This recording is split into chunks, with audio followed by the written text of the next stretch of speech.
있는데 16장 19절에서 26절 말씀입니다. 사도행전 16장 19절에서 26절 성경을 다 찾으시길 바랍니다. 또 성경을 펴시고 또 앞에 화면도 보시고 우리 한 절씩 교독해서 읽겠습니다. 19절 말씀. 여종의 주인들은 자기 수익에 소망이 끊어진 것을 보고 바울과 실라를 붙잡아 장터로 관리들에게 끌어갔다가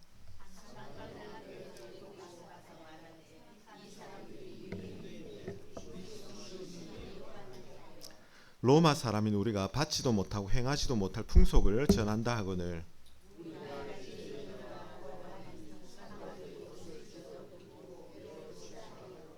많이 친 후에 옥에 가두고 관수에게 명하여 든든히 지키라 하니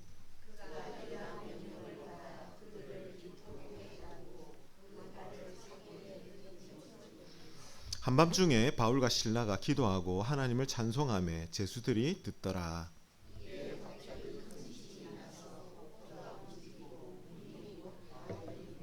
모든 사람의 메인 것이 다 벗어진지라. 아멘, 아멘. 오늘 말씀 제목은요, 감옥에서도 멈추지 않는 찬송이라는 제목으로 함께 말씀을 나누길 원합니다. 감옥에서도 멈추지 않는 찬송. 성도 여러분, 우리는 모두 인생에 마치 한밤중과 같은 그런 시간들을 경험을 합니다. 성실하게 살아왔습니다. 하나님 말씀대로 참 순종하며 그렇게 살아왔는데, 그런데 오히려 상황은요, 꼬입니다. 꼬이고 막막한 어둠 가운데 마치 한밤중과도 같은 그런 어떤 시간들을 보낼 때가 있습니다. 그렇지 않습니까?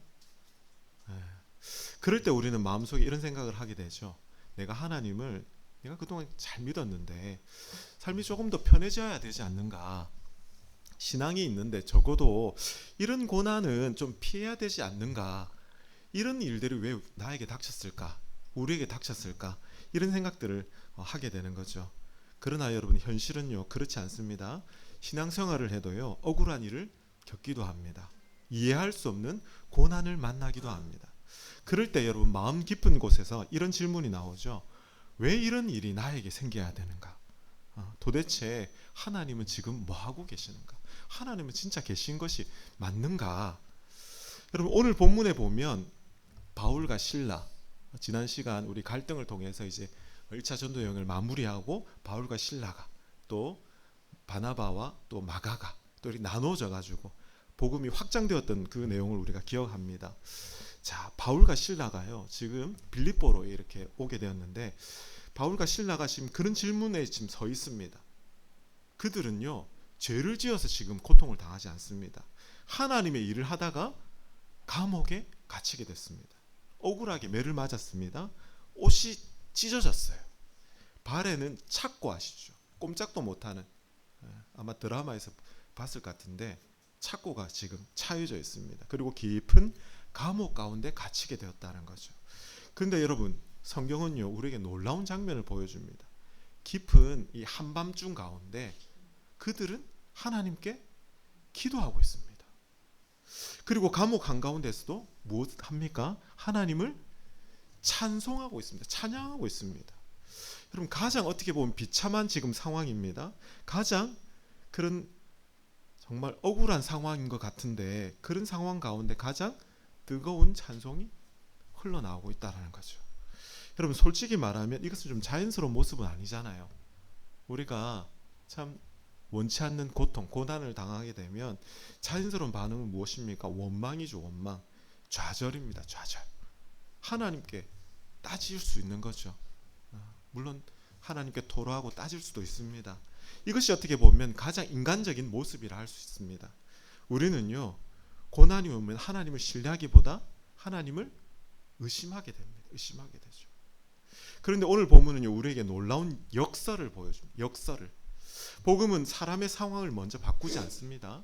복음은 먼저 사람의 마음, 중심을 먼저 바꾼다라는 겁니다. 여러분, 상황이 아니라 복음이 사람의 중심입니다. 복음이. 우리가 계속 나누고 있는 이 복음의 말씀, 복음이 사람의 중심을 붙들게 되면 그 사람은요, 감옥에서라도 가장 한밤중인 상황 가운데서라도 찬양을 할 수 있습니다. 찬양하게 됩니다. 사랑하는 성도 여러분, 그렇다면 우리는 이런 질문을 하게 되는 거죠. 도대체 무엇이 바울과 실라를 통해서 하나님을 찬양할 수 있도록 그렇게 만들었는가? 이런 생각을 하게 되는 거죠. 자, 세 가지를 통해서 우리 함께 살피기를 원하는데, 첫째, 여러분, 복음은요 세상의 우상을 흔든다라는 겁니다. 세상의 우상을 흔듭니다. 우리가 여전히 붙잡고 있는 우상들을 흔들어 버리는 것이 복음의 역사인데, 그럼 복음은 단순한 종교를 말하지 않습니다. 복음은요 우리 삶의 중심에 자리 잡은 우상을 무너뜨린다라는 것이죠. 그리고 복음은요 세상이 돌아가는 이익의 구조를 막 흔들어 놓습니다. 여러분, 오늘 본문을 보시면 점치는 귀신 들린 종, 여종을 어떻게 하죠? 여종이 등장합니다. 그 여종은 귀신이 들려가지고 마치 오늘날 치면은 무당의 힘으로, 그죠? 신들렸다라는 표현 쓰잖아요. 귀신의 힘으로 점을 이렇게 봐주면서 큰 돈을 벌어주고 있습니다. 우리 가까이서 찾을 수 있잖아요, 그죠? 이쪽에 문영왕릉입니까? 거기만 가더라도 얼마든지 참 점 보고 이런 경우들이 많잖아요. 무당, 구다하는 곳들이 많습니다. 그런데 여러분, 바울이 예수의 이름으로 귀신을 쫓아내니까 상황이 완전히 바뀌었습니다. 19절 말씀, 우리 성경을 한번 보시고 함께 읽겠습니다. 제가 성경을 찾으라는 이유가 이겁니다. 함께 19절 말씀 함께 읽습니다. 시작. 여종의 주인들은 자기 수익의 소망이 끊어진 것을 보고 바울과 실라를 붙잡아 장터로 관리들에게 끌려갔다가, 여기 보면 눈에 들어온 단어가 무엇이냐면 소망이에요. 소망이 끊어졌다라는 표현을 씁니다. 이 소망이라는 단어인데, 이 소망이 무엇입니까? 저들에게 소망이 무엇이죠? 돈입니다. 바로 아시네요. 그들의 삶의 중심이 이익이었습니다. 그런데 여러분, 복음이 들어오니까 그들의 세계가, 그들이 붙잡고 있는 우상이 흔들리기 시작한 거죠. 여러분, 생각을 한번 해봅시다. 우리 인간적으로 여러분, 신들린 사람을 이용해가지고 돈벌이를 한다? 여러분, 이것이 얼마나 참 비열한 행동입니까? 여러분, 그들은 귀신 들린 여종을 통해 돈을 벌고 있습니다. 그 여종의 주인들이 화가 난 이유가 여종의 영혼이 불쌍해서 화가 난 것이 아니죠. 그 영혼을 정말 사랑해서 화가 난 것이 아닙니다. 그들에게 그 여종은요 그저 돈을 벌게 해주는 돈벌이 수단에 불과합니다. 도구에 불과합니다. 여러분, 타락한 인간의 본성은요 사람을 사랑하지 않고 어떻게 하죠? 도구로 생각합니다. 도구로. 이것이 타락한 본성의 모습이에요. 성도 여러분, 돈 자체가 나쁜 것이 아니라고 했습니다. 제가. 그죠? 돈은 가치 중립적인 것이라고 했어요. 그죠? 돈을 어떻게 쓰냐에 따라서 선하게 또 사용되고 또 악하게 이용된다라고 이렇게 했는데, 여러분, 돈이 우리의 정체성이 되고 돈이 우리의 안정의 근거가 된다라면 그 돈은 이내 우리의 우상이 되는 겁니다. 우상이 되고 맙니다. 여러분, 바울이 귀신을 쫓아낸 사건은요 단순한 치유 사건을 우리에게 보여주고자 하는 것이 아닙니다. 그것은 여러분, 인간을 착취하여 이익을 얻던 이 세상의 악한 질서, 잘못된 질서를 뒤흔드는 사건이다라고 이렇게 볼 수 있는 거죠. 여러분, 오늘날도 마찬가지입니다. 여러분, 오늘날 우리의 현실을 한번 잘 생각해 봅시다. 비즈니스 세계 가운데 또 이렇게 사업하시는 분들도 있고 또 여러 가지 일들을 또 하시는 분들이 있습니다. 여러분, 그 현장 가운데 남들이 다 사용하는 편법이 있잖아요. 편법. 그죠? 갖다 바쳐야 되는 그런 편법. 그동안 얼마나 참 그런 일들이 많았습니까? 그래서 정직하게 계약을 따내려고 하고 부당하게 이익을 취하는 그런 관행을 내가 만약에 끊는다라고 했을 때에 여러분, 어떤 일들이 일어납니까? 조직 가운데. 그렇죠. 소외봅니다. 소외를 당합니다. 복음의 가치 때문에 어떻게 보면 거부했을 때에 주변 사람들은 여러분들을 어떻게 보면 격려하기보다 오히려 어떻게 되죠? 그동안 우리에게 주어졌던 내 몫에 내게 주어졌던 그 이익, 왜 분위기를 깨는 거냐라고 이렇게 얘기할 수 있겠죠. 너 때문에 내가 받아야 될, 우리 팀이 받아야 될 인센티브가 주어지지 않는데, 이런 이야기를 할 수 있겠죠. 그러나 여러분, 복음 때문에 내가 기꺼이 손해를 보고 있다. 기꺼이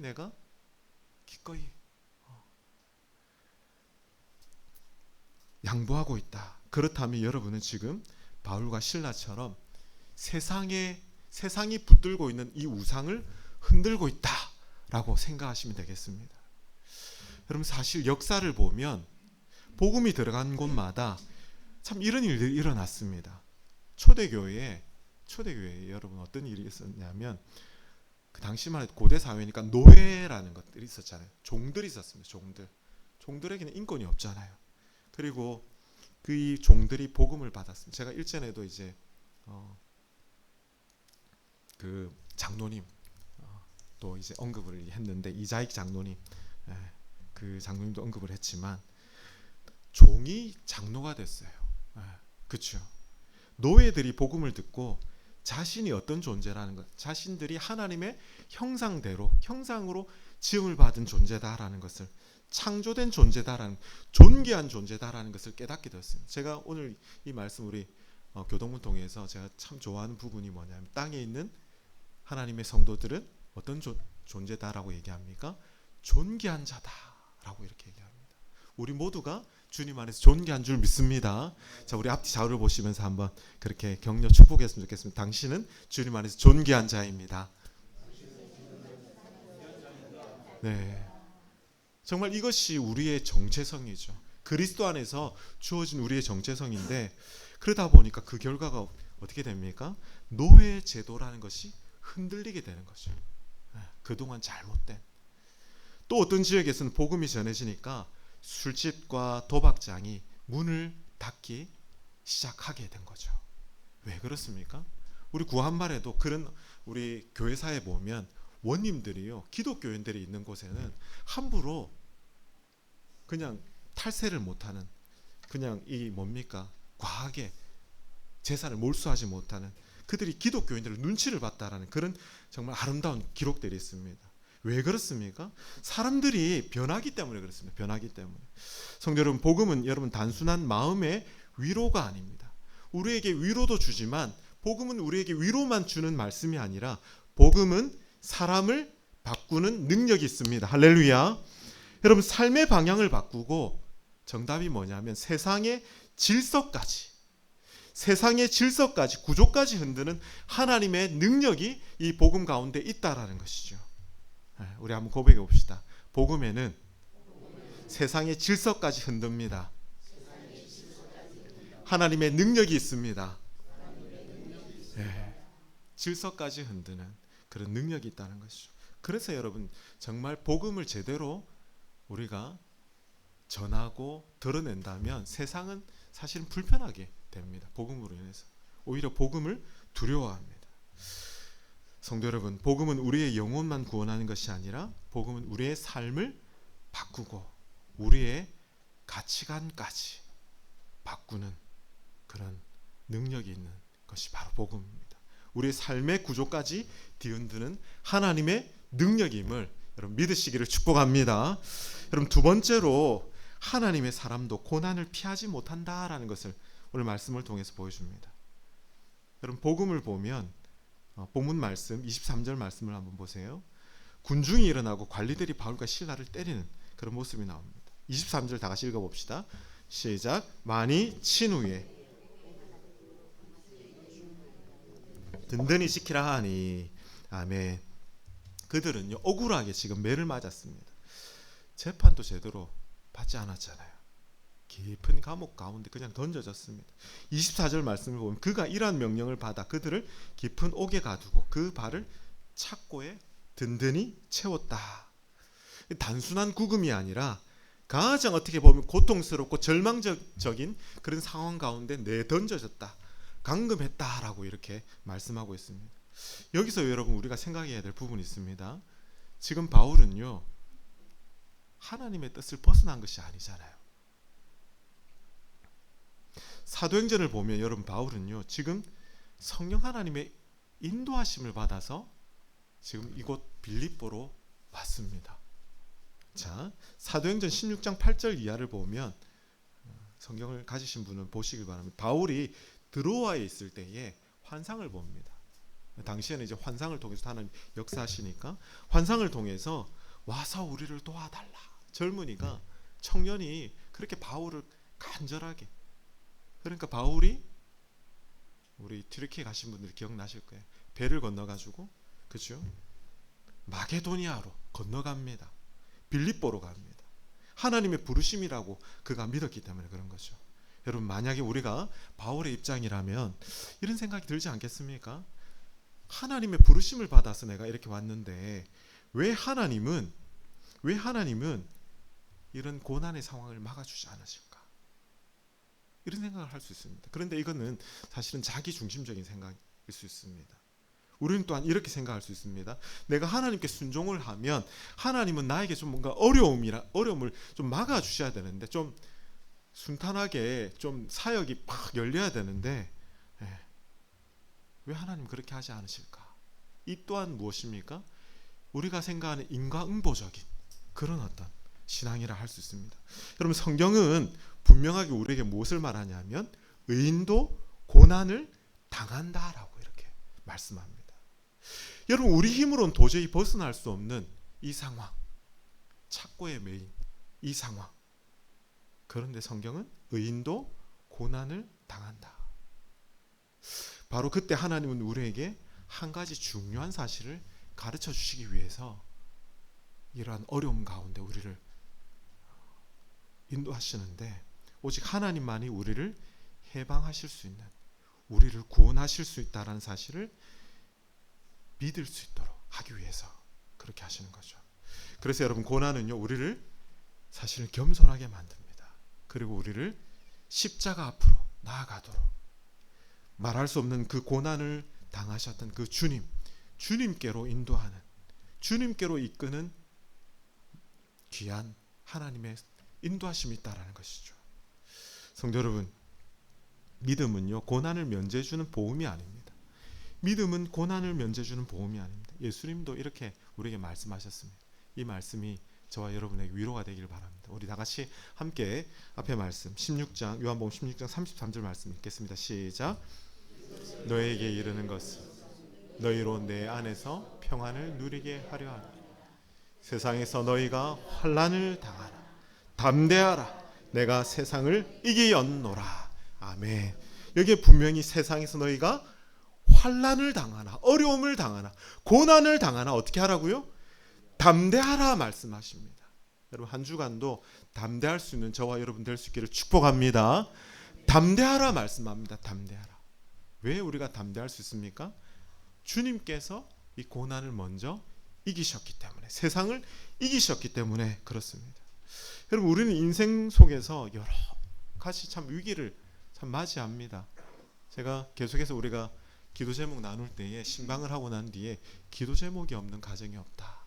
물론 한두 가지 더 많은 가정들이 있는데 사업의 실패, 건강의 문제, 관계의 어려움 가운데 우리 성도님들 그렇다는 건 아닙니다. 그때 우리는 이렇게 생각합니다. 하나님이 나를 떠나신 것은 아닐까? 정말 하나님이 계신 것이 맞는 것일까? 이런 의문을, 의심을 가질 때가 있습니다. 그러나 여러분 성경 말씀은요 우리에게 정반대를 사실을 말합니다. 하나님이 사실 가장 분명하게 선명하게 역사하신 때가 언제냐면 우리 성경을 제대로 봐야 돼요. 제대로. 종종은 가장 어두운 순간입니다. 가장 어두운 순간. 그 순간이 언제입니까? 요셉이 제가 지난번에도 말씀드렸지만 형에게 팔려가지고 진짜 나라까지 감옥에도 요셉이 떨어지잖아요. 더 이상 내려갈 수 없는 그 상황 가운데서 그때 하나님께서 역사하시지 않습니까? 다니엘이 누명 가운데 사자굴에 던져졌을 때입니다. 마찬가지입니다. 예수님도 십자가 가운데서 가장 배신을 당하신 그 순간 하나님은 어둠 속에 일하시는 하나님이시다라는 것을 분명히 성경은 우리에게 보여줍니다. 여러분 우리가 참 힘든 시기, 코로나 시기를 보내잖아요. 그때 참 저도 참 존경하는 이제 목사님 중에 팀켈러 목사님, 제가 몇 번 이렇게 언급을 해드렸는데 팀켈러 목사님이 췌장암으로 코로나 때 돌아가십니다. 많은 목회자들이 참 아쉬워하고 안타까워했는데 췌장암으로 투병하시는 중에 이런 말씀을 하십니다. 목사님이 암투병으로 인해 가지고 이 말씀 시편 90편 14절 말씀 우리 앞을 보고 다 같이 읽어볼까요? 시작. 아침에 죄인 자심이 우리를 만족하게 하사 우리가 게 하소서. 아멘. 이 모세의 시거든요. 모세의 시 너무나 귀한 시인데 아침에 주의 인자하심, 변함없는 그 사랑하심, 날마다 그 주님의 변함없는 그 사랑이 우리를 만족하게 하사 우리를 평생토록 기쁘며 즐겁게 하옵소서. 이 말씀을 팀켈러 목사님은 평소에도 묵상을 했지만 그가 이 말씀이 진짜 실제가 되는 것, 내가 내 삶 가운데 진짜 이 말씀을 체험하고 경험한 그 순간은 언제라고 고백하냐면 본인이 췌장암으로 고통 중에 있을 때 이 말씀이 실제가 되었다, 그런 고백을 하는 그 기사를 봤습니다. 성도 여러분, 지금 여러분 삶에 있는 착고와 감옥은 여러분을 망가뜨리기 위한 것이 아닐지도 모릅니다. 오히려 여러분의 믿음을 어떻게 보면 정금과 같이, 어떻게 보면 순금과 같이 빚어가시는 하나님의 귀한 손길이다라는 것을 우리가 잊지 마시기를 바랍니다. 여러분, 고난은요, 하나님이 우리를 버리셨다는 증거가 아닙니다. 하나님은 우리를, 정답은 작품이에요. 작품으로 빚고 계신다라는 증거다라는 것을 보여주죠.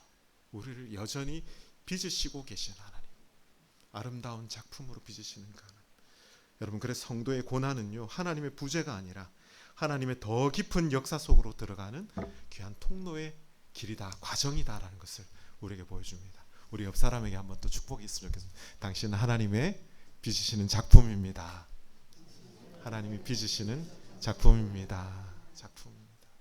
여전히 빚으시는 그 하나님, 그 하나님께서 우리를 아름답게 만들어 가실 줄 믿습니다. 세 번째, 복음은요, 고난 중에도 찬송하게 만든다라는 거예요. 고난 중. 이제 오늘 본문의 가장 놀라운 장면이 이제 등장하는데 25절 말씀 우리 다 같이 함께 읽어볼까요? 시작. 한밤중에 찬송하며 제수들이 듣더라. 아멘. 여러분, 한번 상상해 봅시다. 우리가 실제 경험하기는 어렵지만 한번 묵상을 해보면 차가운 돌바닥이에요. 돌바닥. 그게 매를 맞아가지고 피가 지금 흘려졌어요. 피가 흘린 상태, 쇠사슬에 지금 착고에 지금 묶여 있는 두 사람이 있습니다. 깊은 감옥 가운데 깜깜할 겁니다. 아마 자정의 어둠 속에서 그들이 지금 뭐 하고 있냐면 하나님을 찬송하고 있습니다. 주변의 죄수들은요, 숨죽인 채 그 소리를 또 듣고 있습니다. 여러분, 인간적으로 생각하면 도저히 이해가 안 되는 그런 장면 아닙니까? 어떻게 이런 상황 가운데 찬송할 수 있을까? 두 사람은 진짜 성격이 좋아서 긍정적이어가지고 성격이 정말 밝아서 그렇게 할 수 있을까?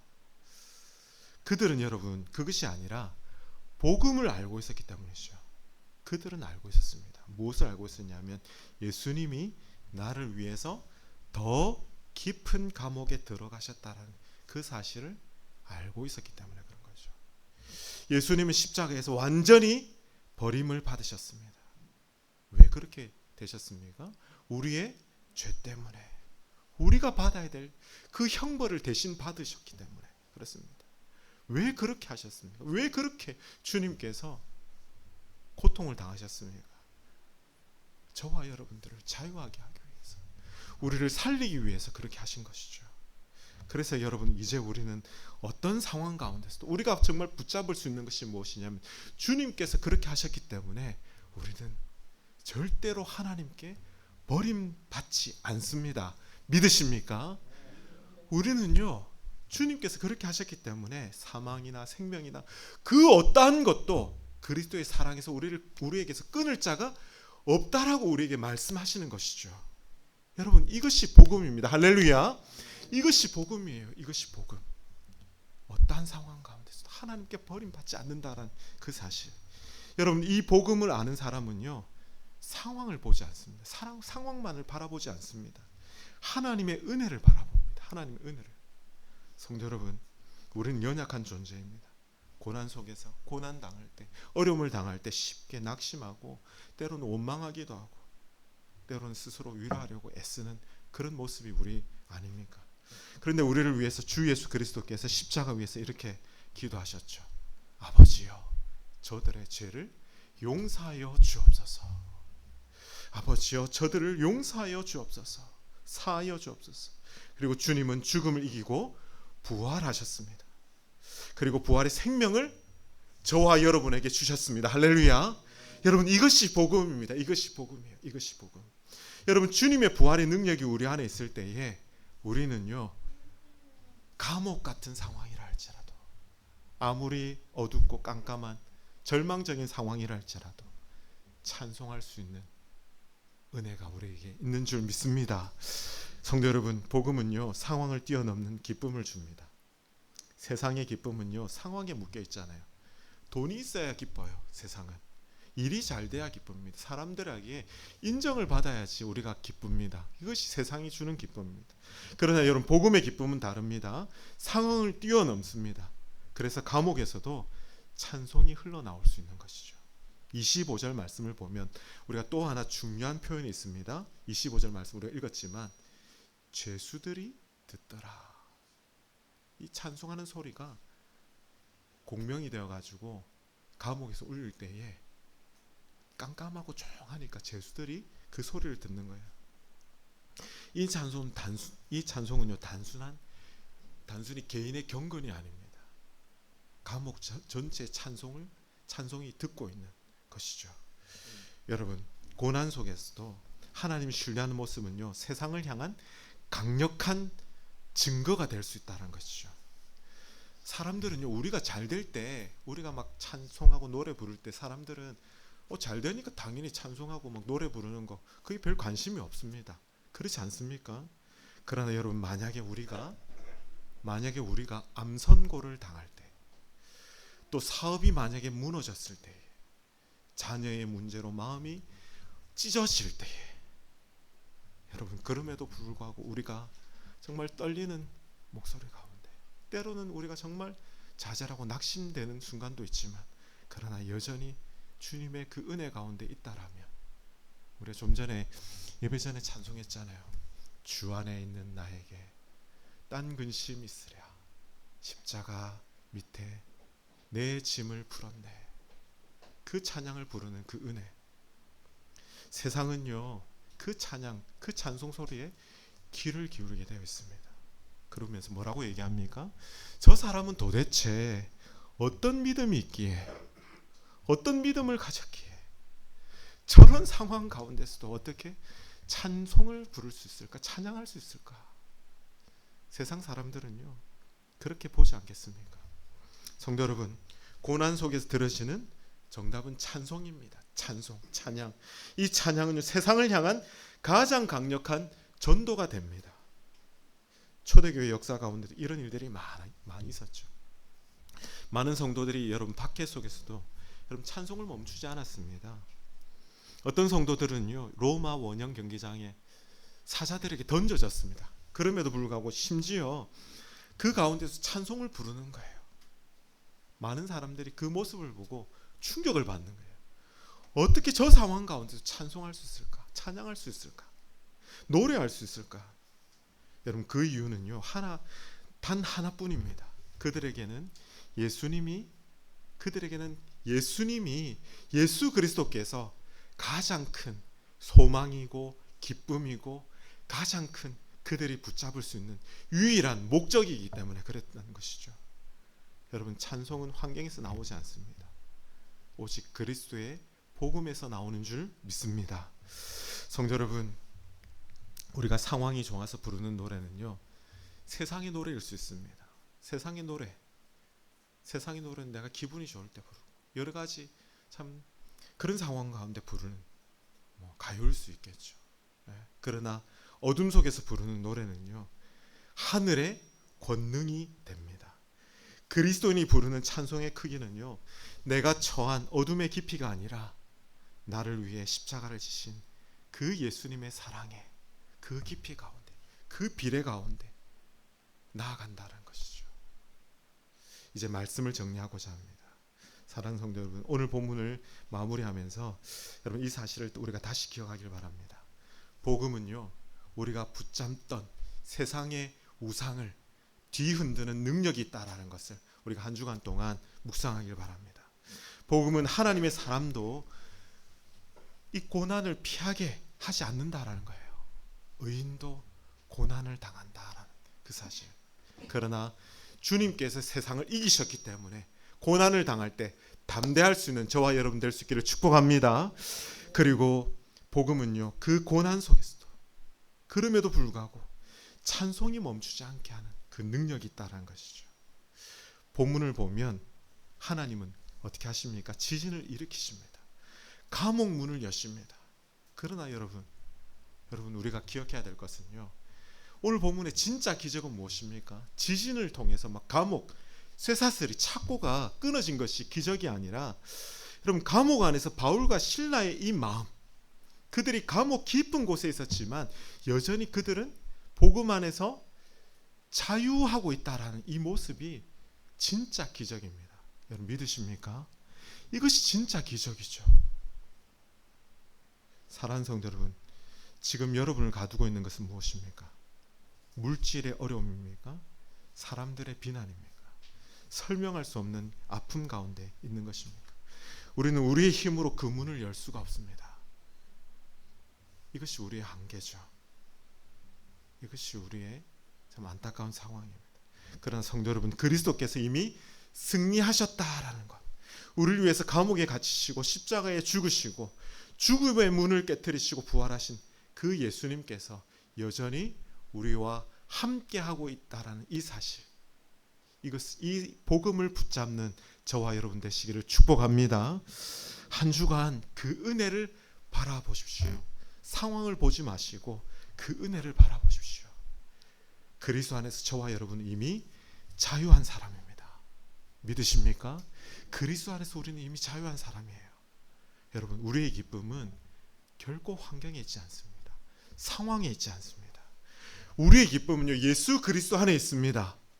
여러분, 바울과 실라는요, 감옥에서도 찬송했습니다. 그리고 찬송 이후에 하나님의 놀라운 일을 행하시잖아요. 지진이 일어나고 옥문이 열리고 복음이 더욱더 널리 퍼지는 그런 역사가 일어납니다. 성도 여러분, 이제 마지막 결론이에요. 하나님은 찬송 가운데 역사하십니다. 찬양할 때 악한 영들이 떠나갈 줄 믿습니다. 여러분, 그래서 성도는 이렇게 고백합니다. 상황이 나를 지배하지 않습니다. 오직 복음이 나를 지배합니다. 우리 한번 고백해 볼까요? 상황이 나를 지배하지 않습니다. 복음이 나를 지배합니다. 네.